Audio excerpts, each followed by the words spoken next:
O movimento iluminista, ele coloca em pauta o debate a respeito da questão da igualdade, né, e da liberdade.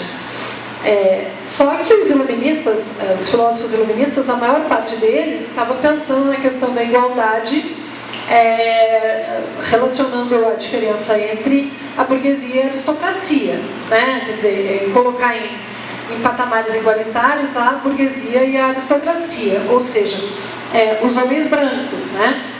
Os homens do sexo masculino e brancos. E não estavam pensando em ampliar esse debate para as mulheres e nem para as pessoas negras. Então, no contexto do iluminismo, há muitas mulheres que estão inseridas, né, no movimento intelectual que é o iluminismo, que são mulheres que participam de debates, que são inclusive companheiras, né, de filósofos como Voltaire, Rousseau, dentre tantos outros, e que acreditam nos mesmos preceitos do iluminismo, inclusive acreditam na prerrogativa da razão, né? e na ciência, e na verdade produzida pelo conhecimento científico. Então as mulheres, é paradoxal nesse sentido de que, me parece, né, as mulheres elas também são promotoras do pensamento racional, do pensamento que leva à ideia de progresso, de evolução, e do desenvolvimento da ciência. As mulheres também participaram, né, como promotoras desse tipo de perspectiva sobre a vida, sobre o mundo e tal, né? E elas inclusive são muito importantes.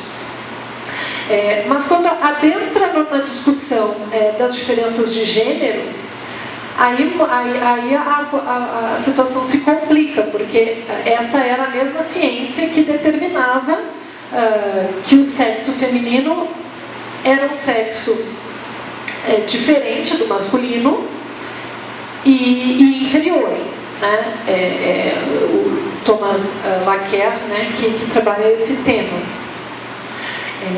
Talvez seja interessante explicar que essa diferença entre os sexos, antes do século XVIII, ela não existia, né?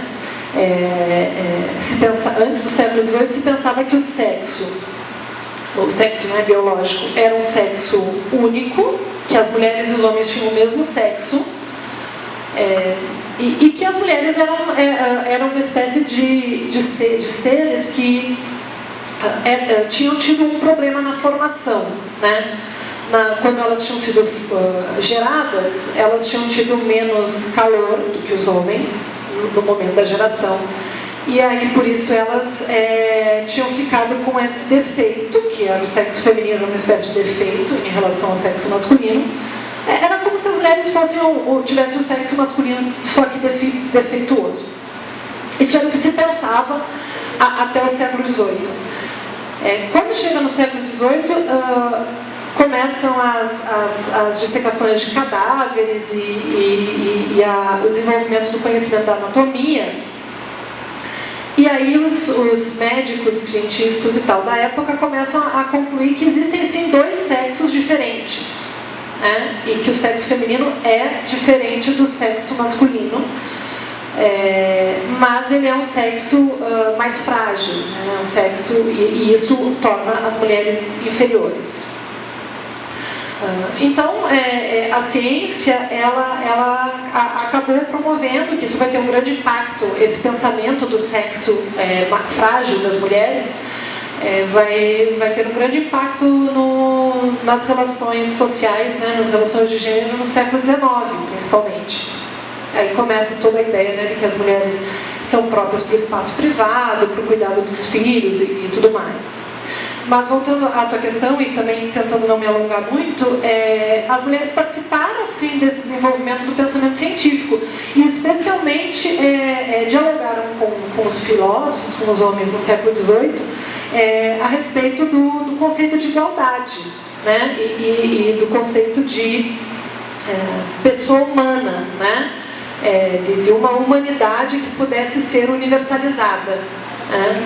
As mulheres participam diretamente dessa ideia, especialmente contestando as contradições do pensamento iluminista, que não queria expandir a ideia de igualdade também para as mulheres. Só para lembrar vocês que, se vocês quiserem fazer pergunta, venham para cá. Aqui tem lugares, tem cadeira livre e tem o sofá, vocês não precisam ficar de pé esperando, tá?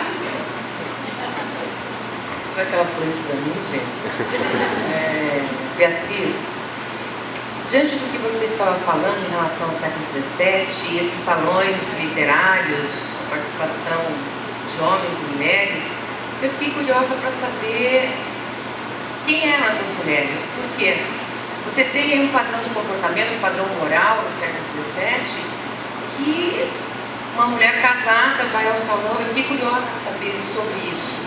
Como é que essa mulher entra no salão misto, no pleno século XVII, apesar dela ser aristocrata, burguesa, e convive nesse amor galante que você comentou, e como ela retorna para casa? Isso me chamou bastante atenção, é uma curiosidade.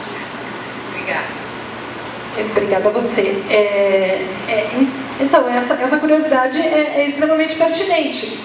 Na verdade, como é que elas voltam para casa? Na verdade, elas estão em casa, porque o salão acontece dentro das casas dessas mulheres.